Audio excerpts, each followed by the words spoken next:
প্রিয় দর্শক, এই যে গেটটি আপনারা এখন দেখতে পাচ্ছেন, এটি হলো আমাদের বেনাপোলের দর্শনীয় স্থানের মধ্যে একটি। নবচর্য শ্রী শ্রী ব্রহ্ম হরিদাস ঠাকুর পাটবাড়ি বেনাপোল। চলুন এবার দেখি ভিতরের দৃশ্য। এই যে গাছটি আপনারা দেখতে পাচ্ছেন, এই গাছটি হলো সিদ্ধ বৃক্ষ মাধবীলতা গাছ। জি দর্শক, 6 থেকে 700 বছরের একটি পুরাতন গাছ। আনুমানিক 1471 খ্রিস্টাব্দে শ্রী শ্রী ব্রহ্ম হরিদাস ঠাকুর বেনাপোলে এসে এই গাছটির নিচে বিশ্রাম নেন এবং এই গাছটির সামনেই তিনি একটি ভোজন কুটির তৈরি করেন।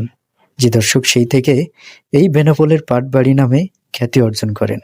এই যে মন্দিরটি আপনারা দেখতে পাচ্ছেন, সুউচ্চ একটি মন্দির।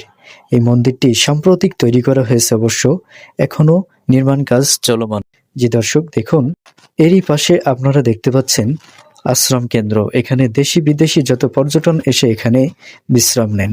জি দর্শক, এই হলো বেনাপোল পাটবাড়ির ইতিহাস।